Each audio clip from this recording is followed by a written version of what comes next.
নমস্কার বন্ধুরা, মানসীজ রান্নাঘরে আবারও আপনাদের সবাইকে স্বাগত।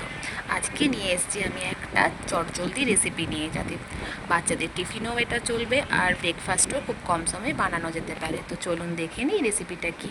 আমি আজকে বানাবো পনির পরাঠা। তার জন্য পনির নিয়েছি একটা বাটিতে, এবং পনিরের সঙ্গে মেশাবার জন্য কাঁচা লঙ্কা কুচি, ধনেপাতা কুচি, আমচুর পাউডার, জিরে গুঁড়ো, লঙ্কা গুঁড়ো এবং চিনি, একটু নুন। আমি কম কম করে সব নিয়েছি। আপনারা যেরকম কোয়ান্টিটির পনির নেবেন সেরকম কোয়ান্টিটি অনুসারে মশলা অ্যাড করতে পারেন, সেটা আপনাদের সবারই নিজস্ব চয়েস। তো আমি এখানে সমস্ত মশলাগুলো একটু একটু করে দিয়ে দিলাম, এবং পনিরটাকে সব মশলাগুলোর সাথে ভালো করে হাতে করে একটুক্ষণ ম্যাশ করে নিলাম। এরপর আমি আটা মেখে রাখা ছিল আমার, যেহেতু টাইম খুব কম সকালে হাতে। এরপর আমি ওই আটা থেকে একটু করে ডো কেটে নিয়ে ওটার বাটি করে নিয়ে আমি পনিরের যে পুরটা করেছিলাম ওটা একটু একটু করে ভরে ভরে আবার ওটাকে বন্ধ করে বেলতে শুরু করব। পনিরের পুরটা একটু কম করে দেবে, যাতে পুরটা না বেরিয়ে যায়। এবার আমি এক এক করে সব পনিরের গুলো ভরে নিয়ে আটার বাটির মধ্যে, এটা ময়দাতেও আপনারা করতে পারবেন, ভালো লাগবে তাহলে বেশি। আরও আটাটাও ভালো হয়, ময়দাটাও ভালো হয়, যেটা যেরকম সুবিধা সেরকম করবেন। আমি সবগুলো এক এক করে পরোটা বেলে নেব, গোল গোল করে আর ছোট ছোট করে। বেশি বড় করলে ভেতরের যে পুরটা ওটা খেতে ভালো, মানে অতটা ভালো লাগবে না, তো ছোটো ছোটো করলে বেশি ভালো লাগবে। পনির যেরকম থাকবে সেরকম অনুসারে রুটিটা হবে।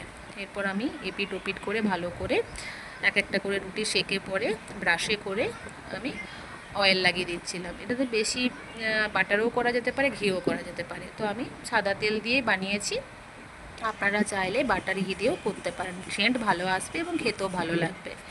তো আমি এক এক করে সব এগুলো করে নেব। আমার ভিডিওর রেসিপিগুলো যদি আপনাদের ভালো লেগে থাকে তাহলে অবশ্যই লাইক, কমেন্ট, সাবস্ক্রাইব করে দেবেন। আর ফেসবুক পেজ থেকে দেখে থাকলে অবশ্যই লাইক, কমেন্টস এবং ফলো করে দেবেন, এবং আমারকে কমেন্টস বক্সে জানাতে ভুলবেন না আমার রেসিপিগুলো কেমন লাগছে সবারই।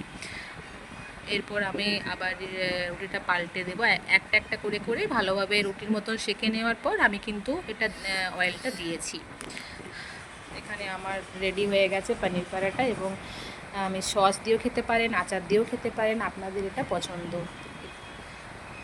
আমার ভিডিও দেখার জন্য শেষ পর্যন্ত আপনাদেরকে অসংখ্য ধন্যবাদ। ভালো লাগলে অবশ্যই একটা লাইক করে শেয়ার করে পাশে থাকবেন।